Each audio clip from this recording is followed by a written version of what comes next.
नमस्कार, स्वागत है आपका हमारे न्यूज़ चैनल 10 न्यूज़ नेटवर्क में। मैं हूँ आपके साथ हिमांशु शर्मा। जैसा कि हम जानते हैं कि फ़ेक न्यूज़ अपने आप में कितना बढ़ता जा रहा है और इसको तुरंत ही कंट्रोल करने की बहुत सारी आवश्यकताएँ हैं। हालाँकि इसको कंट्रोल कर पाना इतना आसान नहीं है, बल्कि हमें इसके लिए अवेयर होना पड़ेगा। इसको देखते हुए तमाम तरीके के सेशंस, वर्कशॉप, कार्यशालाएँ हम निरंतर देखते रहते हैं और इसी तरीके की कार्यशाला JP institute of information technology में कराई गई, जो कि राष्ट्रीय सेवा योजना और इंस्टीट्यूट इनोवेशन काउंसिल के सामंजस्य से कराई गई। हालाँकि department of humanities and social science का अपना एक खास योगदान रहा।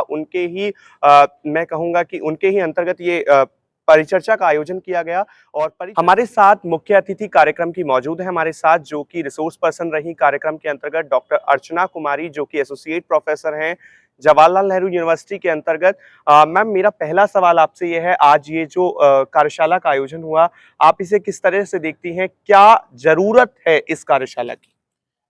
बहुत-बहुत धन्यवाद हिमांशु आपके प्रश्न के लिए। मुझे लगता है कि अभी से ज़्यादा ज़रूरत इस तरह की कार्यशाला की कभी नहीं थी। जिस तेज़ी से फ़ेक न्यूज़ बढ़ रहा है, जिस तेज़ी से हम देख रहे हैं कि मिस इन्फॉर्मेशन, डिसइन्फॉर्मेशन चारों तरफ हमारे हर तरह से ज़िंदगी के हर एक पहलू को प्रभावित कर रहा है। तो ऐसे में हमारे पास एकमात्र उपाय बचता है कि हम किस तरह अपने स्टूडेंट्स को, अपनी यंग जनरेशन को इसके बारे में थोड़ा अवेयर करें, थोड़ी जागरूकता फैलाएँ कि हमारे पास फ्री ऑफ कॉस्ट बहुत सारे टूल्स अवेलेबल हैं जिसके थ्रू वो फेक न्यूज़ को डिटेक्ट कर सकते हैं, पता कर सकते हैं, तो उसका फ़ायदा हमें उठाना चाहिए। तो मुझे लगता है कि अभी बहुत ज़्यादा इन चीज़ों की ज़रूरत है, इस तरह की कार्यशालाओं की ज़रूरत है और मैं इसीलिए हर एक इंस्टीट्यूशन से आग्रह करती हूँ कि वो इस तरह के कार्यक्रम ज़रूर अपने यहाँ कंडक्ट कराएँ। मैम, आप हालाँकि काफ़ी तरह से कार्यशालाएँ कराती हैं, तो कब इसकी शुरुआत हुई? हालाँकि फ़ेक न्यूज़ ज़्यादा पुराना टॉपिक नहीं है, हालाँकि चलता बहुत टाइम से आ रहा है, लेकिन इसने अपनी एक साख और अपनी एक पहचान तब बनाई है जब सोशल मीडिया आया है। तो आप इसे कब से करा रही हैं? इस कार्यशाला के बारे में थोड़ा-सा बताइए और बताइए कि मुख्य बिंदु क्या रहते हैं ताकि हमारे दर्शक भी फ़ेक न्यूज़ के शिकार होने से बचें?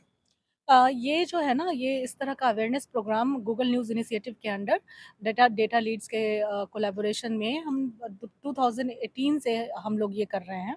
2018 में मैंने ये ट्रेनिंग ली थी और उसके बाद से लगातार इस तरह की कार्यशालाओं का आयोजन अलग-अलग प्लेटफ़ॉर्म पे न्यूज़ ऑर्गनाइजेशंस में जर्नलिस्ट लोगों के लिए या फिर इस तरह से इंस्टीट्यूशंस में, यूनिवर्सिटीज़ में जर्नलिज़्म के स्टूडेंट्स के लिए हम लोग करते आ रहे हैं।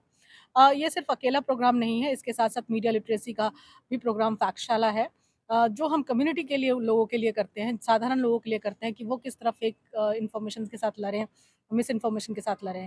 जो मुख्य बिंदु होते हैं चाहे वो मीडिया लिटरेसी का प्रोग्राम हो, चाहे वो गूगल न्यूज़ इनिशिएटिव के अंदर फेक न्यूज़ वेरिफ़िकेशन का प्रोग्राम हो, मुख्य बिंदु होते हैं। पहले मैं थोड़ा-सा बताने की कोशिश करती हूँ, इसका बैकग्राउंड और इससे क्या नुकसान है, वो भी बताने की कोशिश करती हूँ ताकि लोग समझें कि हम क्यों ये कर रहे हैं। जी। दूसरी चीज़ मैं ये भी बताने की कोशिश करती हूँ कि कितना आसान होता है कि किसी भी फेक पिक्चर या वीडियो के ट्रैप में फँस जाना।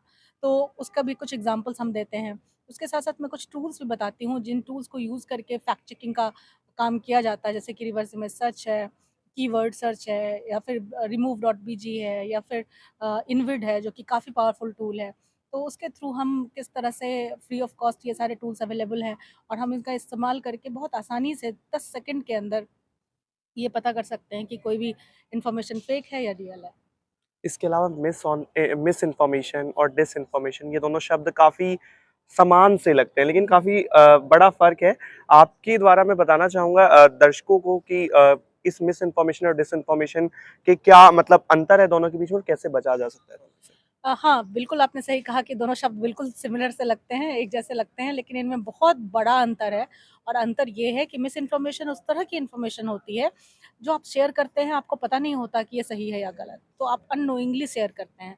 बल्कि डिसइन्फॉर्मेशन में ये होता है कि आप जानबूझ के शेयर करते हैं, आपको पता होता है कि ये गलत इन्फॉर्मेशन है, तभी भी आप शेयर कर रहे हैं, ये जानबूझ के फैलाया गया झूठ है।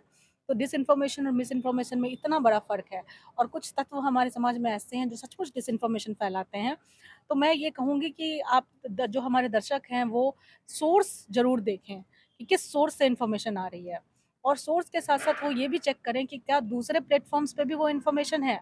तो 2-4 जगह से देखकर, सोर्स को परख कर और तभी किसी भी इन्फॉर्मेशन को शेयर करें। इमीडिएटली शेयर करने की जो टेंडेंसी है, वो बहुत ही खतरनाक है।